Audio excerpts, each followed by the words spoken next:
We put a bow on the win over the Minnesota Vikings and then turned the page to the Buccaneers matchup against the Chicago Bears. That and more on today's episode of Locked On Bucs. Your daily Tampa Bay Buccaneers podcast, part of the Locked On Podcast Network. Your team every day.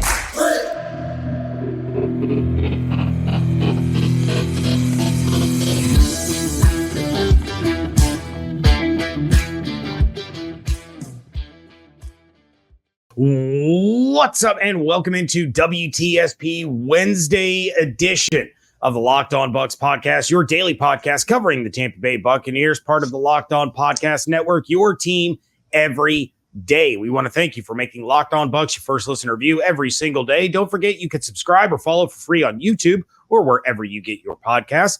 And of course, you can follow on Twitter. I am James Yarcho at JYarcho_Bucs. He is Evan Klosky at eKlosky WTSP. We are your hosts today of Locked On Bucs, credentialed members of the media covering your Tampa Bay Buccaneers. I am the deputy editor of SB Nation's BucsNation.com. Evan is on 10 Tampa Bay and at 10tampabay.com. And we are here with you every Monday through Friday, along with our everydayers. And as always, we want to share our appreciation for your continued support of the show. Today's episode is brought to you by Jace Medical. Empower yourself when you purchase a Jace case, providing you with a personal supply of 5 antibiotics that can treat 50 plus infections. Get yours today at jacemedical.com. That's JASE medical.com. Key matchups and week 2 predictions coming up a little bit later. But first, we're going to put a nice, pretty little bow on the win over the Minnesota Vikings. And I laid out my thoughts on the immediate live reaction episode. And then David was back on Tuesday's episode with his reaction. So make sure you have checked both of those out. There was plenty to be happy about, plenty that, we want to see improvement on, Bucs fans want to see improvement on. But Evan, I'm looking forward to hearing what your biggest takeaway from the game was. I think my biggest takeaway was actually how good Baker looked. Even if you go back to, I was watching the film, going back to where things looked awful, right? You started 3 for 11, 12 yards, offense couldn't do nothing. I don't think that was really a byproduct too much of Baker. I mean, there was I think it was more Canales, to be honest. First off, Co-Keeft being a significant part of reads should not be a thing, and it's been well documented. I like Co, but the margin for error when throwing to Co is very small. So you have a ball batted down at the line. On the play that he tried to hit him deep, he was open. There were also, Chris Godwin was also wide open in the middle of the field. If Chris Godwin was just earlier in his reads, in his progressions, he would have seen that. And then also there's the Co-Keeft ball that would have been a touchdown if Baker threw. But again, Baker threw it a little high. Co is not very athletic. Thus, the margin for error is smaller. He could have just thrown it to Cade Otton in the flat, and Cade would have picked up, he would have probably got it close to the 5 or 4. So, looking back on it, Baker was conservative, not trying to turn the football over. And I rather that than him trying to force it. But I don't know if the Buccaneers really deserve to win that game, even though I predicted them to win. So tally 1 for me. It went down a little bit differently than what I would have thought, but they were gutsy. And I think their quarterback was gutsy, especially in the times they needed him. 4th and 1, 3rd and 2, 3rd and 10. I just felt like he stepped up big time and kind of did everything that Dave Canales wanted him to do. I don't know if he can survive a whole season taking some of those hits, but that's the kind of guy that he is. That's the fire. So that was encouraging. I do want to explain to fans, though, that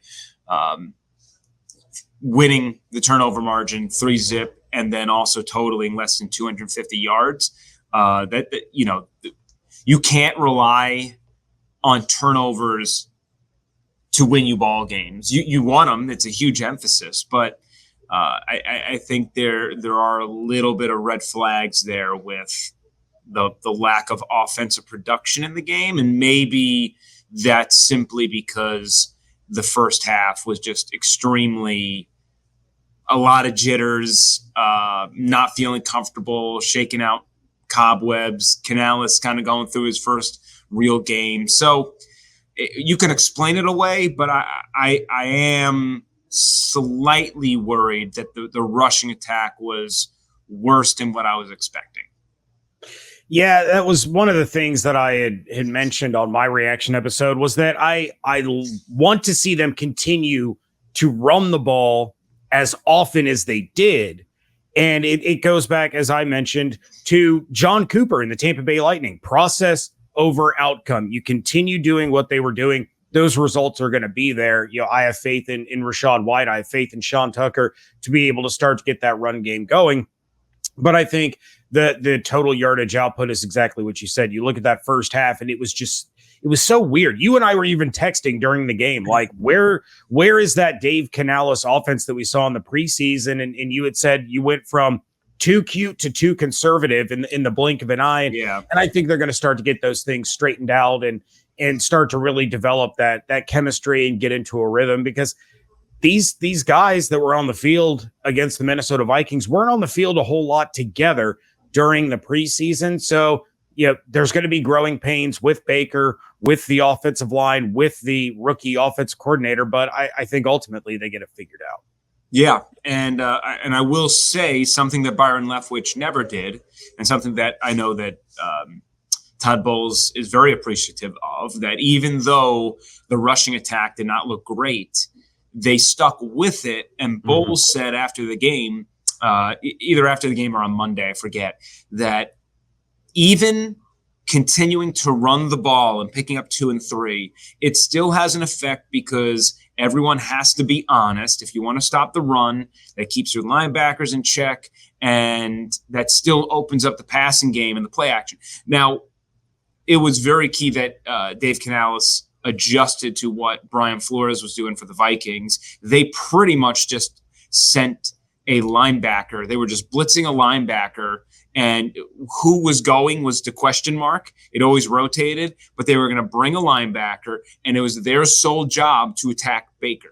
They said, if he's going to do a play action, we're just going to bring a guy to him. So even on runs, if you look back at the film, you have that linebacker coming off, and he's just sort of out of the play because he's attacking Baker. So, in that, you have to adjust. You throw some quick hitters. You find out where they're coming from, and there's one less guy over there, right? So figure that out. And by the efficiency that we saw from Baker and what we heard from Rashad White after the game on the Buccaneers radio, evidently Baker figured out sort of what they were doing and their calls and what their signals meant. And that might also have helped them, find more success in the second half. I don't know if Chicago will allow that to happen, but the fact that he's able to do that just shows you kind of the mind that he has and sort of the way that he has to be successful, because you're going from a quarterback who was the best ever at post-snap reads, and now you have Baker who needs to rely on knowing what's happening pre-snap a little bit more, because when he gets pressure, he tends to get a little frazzled. But I didn't think that he made too many bad decisions. There were some things that I would have liked differently, but I thought it was actually better than what I expected going to the film of what I remembered watching that game live.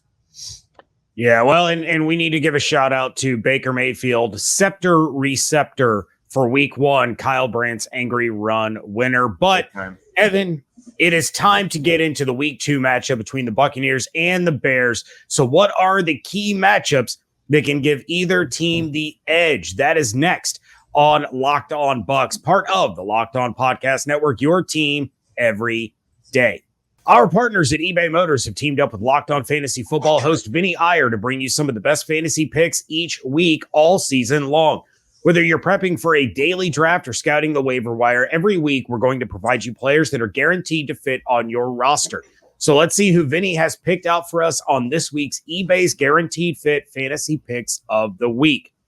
Bengals wide receiver T. Higgins got 8 targets and put up 0 fantasy points in week 1 against the Browns' tough secondary, but he gets a big shot to rebound against a much weaker Ravens secondary at home. The Texans had success throwing outside to their wideouts, and Higgins has a history of massive volume versus Baltimore when healthy. Stick with Higgins in what should be a high-scoring affair as he makes quick amends opposite Jamar Chase.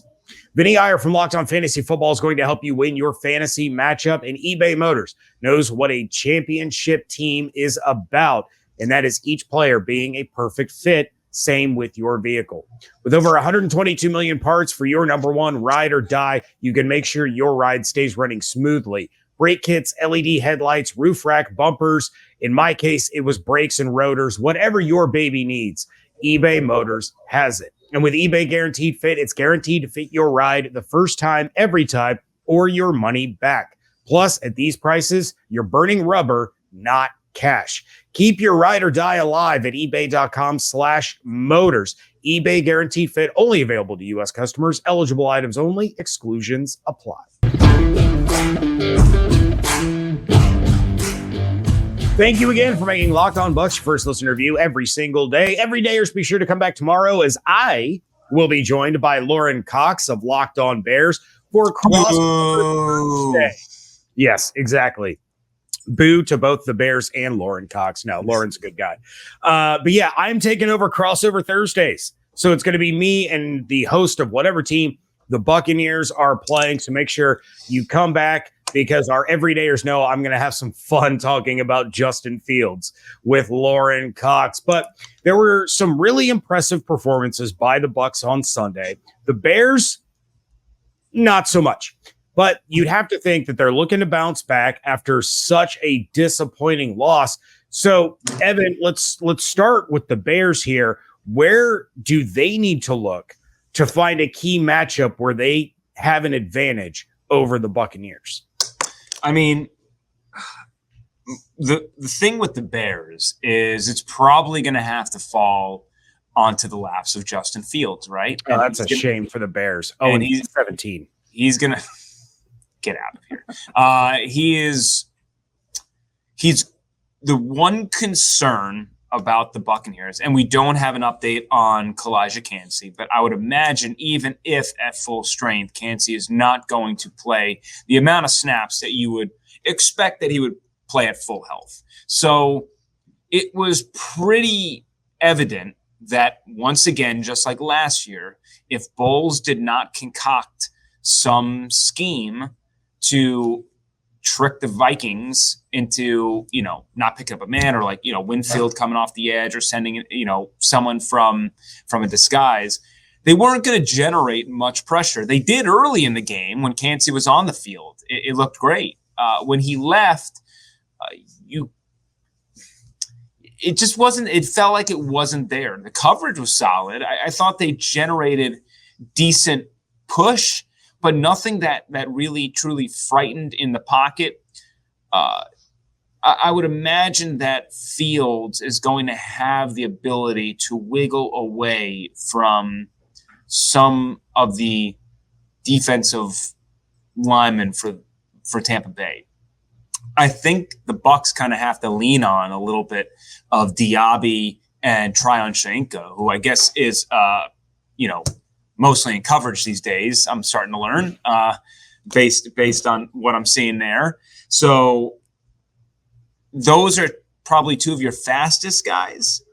I thought Shaq Barrett was strong at kind of setting the edge in the run game and being a fortifying force, which is important. But I wasn't fairly encouraged that Shaq is anywhere close to the guy that's going to be pressuring a quarterback and fearing to win one-on-one matchups and create these sacks. At least not in game one, which, there's a long way to go, and he's coming off an Achilles, which is a significant injury, as Aaron Rodgers is going to learn here. So I would imagine Justin Fields utilizing his speed in open space to keep the chains moving and give his team chances to exploit openings. I don't know specifically where the Bears have this grandiose advantage over Tampa Bay, maybe on their defensive side in the front, on the D line. I don't think the Bucs are going to be able to run the ball much on Chicago. So they're going to force Baker to throw. And that could go really badly for the Bucs, or the new Baker will prove that that's going to be a costly decision. So I'm assuming they're going to steal a little bit of what Minnesota did because it worked for a good portion of the game. You know, how feasible it is to kind of continue blitzing a linebacker for 4 quarters. You're going to burn out your guys pretty quickly. We'll see. But that's sort of my quick reaction is that there's no like Justin Jefferson on the field. And for the Bucs, right, having the game plan for DJ Moore after Jefferson will be a little bit easier of a task, even if I respect DJ Moore immensely. He's a little bit more of a home run hitter in a go sense than what Justin does, where he's so versatile in his routes, where you're just completely screwed, and you're gonna lose your share of battles against him. But I know that Fields was a little bit upset about how the game plan worked out, and they might go right back to sort of those quick hitter situations to get the ball out of his hand quickly and force the Bucs to tackle in open space against some quicker dudes. But overall, I wouldn't be too scared if you're Tampa Bay, but the Bears are not as bad as what we saw against the Packers either. I thought they kind of just mentally crumbled there at the end when Green Bay tacked it on there in the fourth quarter. If the Devin White that showed up against the Vikings shows up against the Bears, Justin Fields might get decapitated on live television. We'll get to Devin White. All right. And then real quick on the flip side, where is the key matchup where the Buccaneers have the clear advantage over Chicago? This is going to be a little contradictory to what I said, but it's going to be Todd Bowles, by the way. I think that if you look back and it's a different Justin Fields, a different Bears team, but 2 years ago, Todd Bowles, made mincemeat out of Justin Fields. His line was 22 of 32, 184 yards, 3 interceptions, 4 sacks for a QBR of 2.7. Fields also ran 8 times for 38 yards. The Bucs won that game 38-3. Offensively speaking, they're not going to score 38, I would imagine. A totally different Tom Brady to what you have now in Baker. They also ran the ball for 182 yards. Don't see that as well. But Todd Bowles is tough. He is a really, really good defensive mind. I'd put him top 5 in the NFL as far as coaches go in scheming defensively. And it just, as someone who's a Buckeye and loves Justin Fields, it seems to be very easy to kind of rattle him or to confuse him. So when he's not making something out of nothing and he's got to actually go through reads and progressions and the pre-snap looks a lot different than the post-snap, I think that's where he kind of gets his wires crossed. If you don't make life a little easier from a schematic standpoint as an OC on Fields, you're really relying on him to do a lot out there. And I think, mentally is going to be very tough for Justin Fields. And that's not a knock on him. It's mentally tough for everybody. You saw Kirk Cousins, get blindside hit by Antoine Winfield Jr. off of some of the looks that they were doing. And,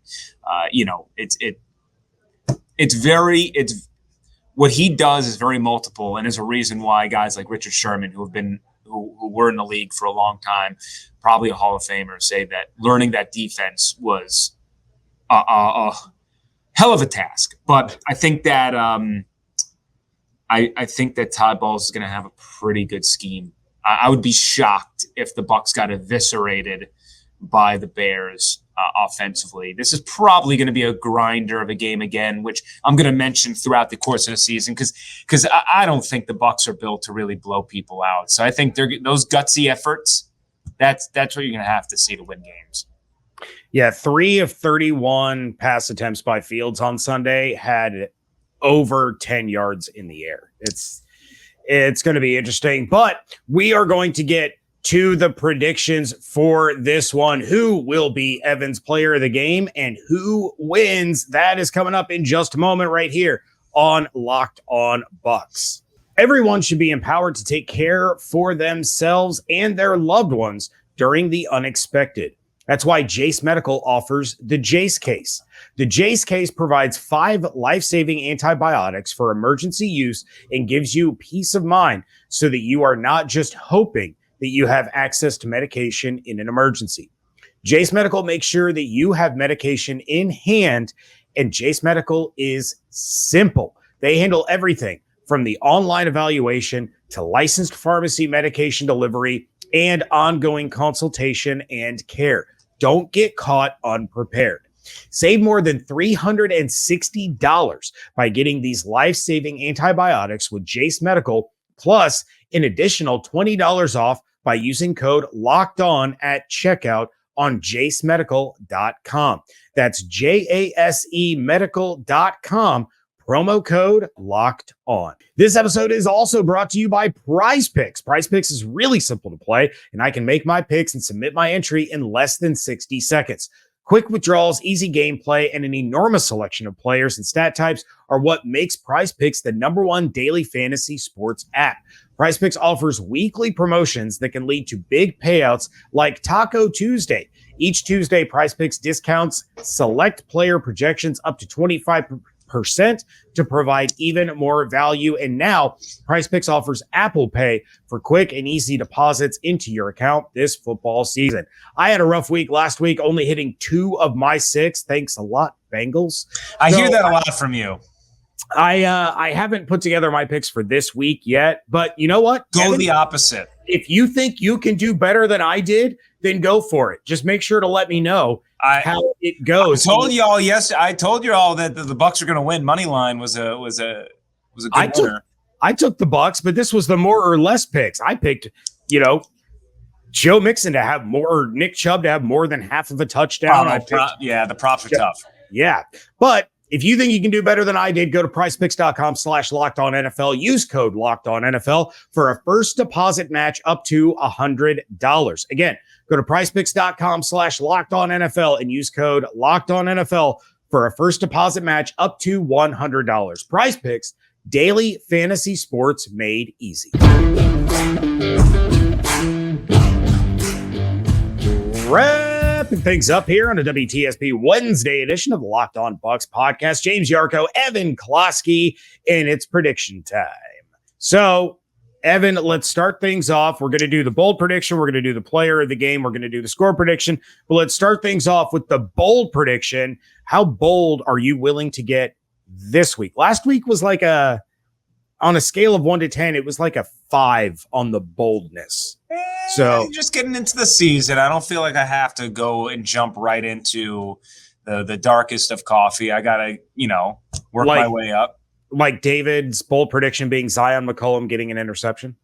Yeah, see, that's a little much. Wish I would have went with Izzian, though. Man. Yeah, that was impressive. And he looked impressive in a lot of regards. My bold prediction is that they're going to do 3 again. 3 turnovers.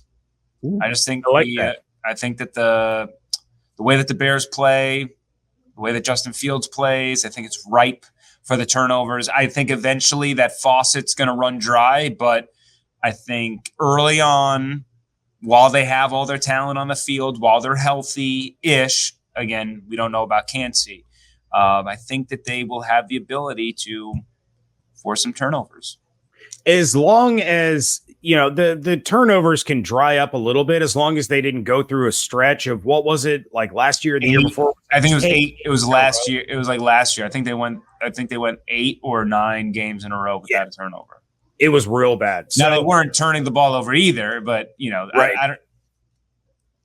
I don't know how, again, 3-0. I don't know how many times you're going to get that in a season, but I do think they'll get 3 again. So, and then the pessimism starts to weigh in. Yeah, I think we're all on the same page for week 3, but we're not talking about that. We're talking about the dismantling of the Chicago Bears and Justin Fields. So in order to do that, Evan, who is going to be your predictive player of the game? I'm going to go with Devin White.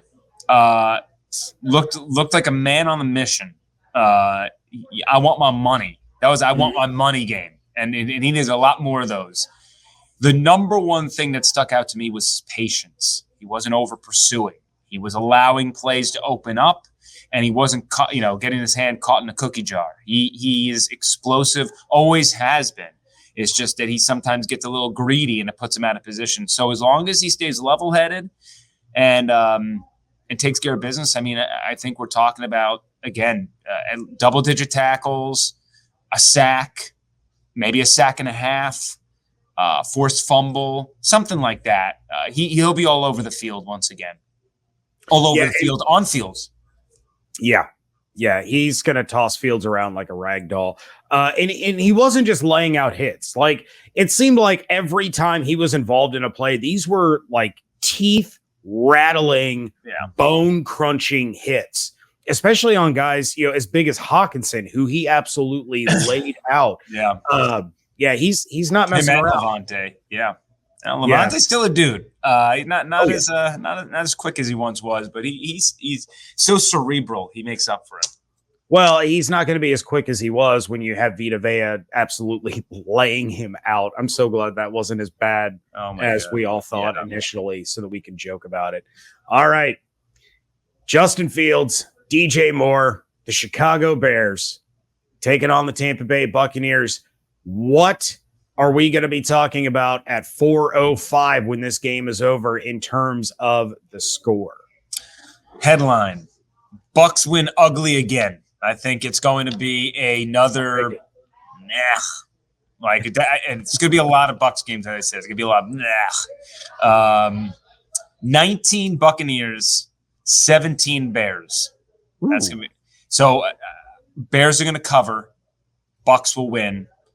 Bucs will go to 2-0, and people will start kind of revving up their engines a little bit, and that's when I'll get a little bit more worried about things. But at least at this time, with the humidity and heat on their side, with health on their side, I think they'll find ways to make things work. As Dave Canales now has a game underneath his belt, I think he'll be a bit more comfortable. I think Baker won't be as jittery early on. I think I think they're ultimately going to settle for a little more field goals than you would like, but let's go with a nice little under and a Bears cover, but a Bucs win. There's no bonus points for style. There's no bonus points for beauty. Just get the job done. Head into Philadelphia on Monday night and see what happens there. I can't imagine that one's going to be too pretty, at least not for the Buccaneers. But a 2-0 start, how many people predicted that? The answer is not many, outside of me and you, from at least on this show. Shout out David, who picked the Vikings to win.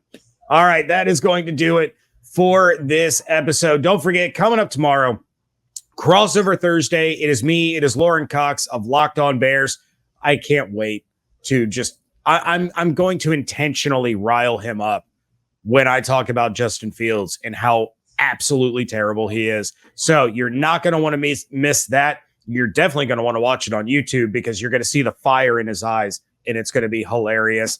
But we want to thank you for making Locked On Bucs your first listen review every single day. Make sure you are following on Twitter at Locked On Bucs, at JArco_Bucs, at eCloskey WTSP. Check out everything that I'm doing over at BucsNation.com. Check out everything Evan is doing on 10 Tampa Bay and at 10TampaBay.com. And don't forget, you can join us Sundays on the Blitz on 10 Tampa Bay. Make sure you tune in to that.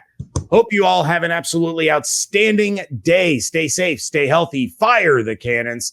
Thank you so much for joining us right here on Locked On Bucs, part of the Locked On Podcast Network, your team every day. Ugh.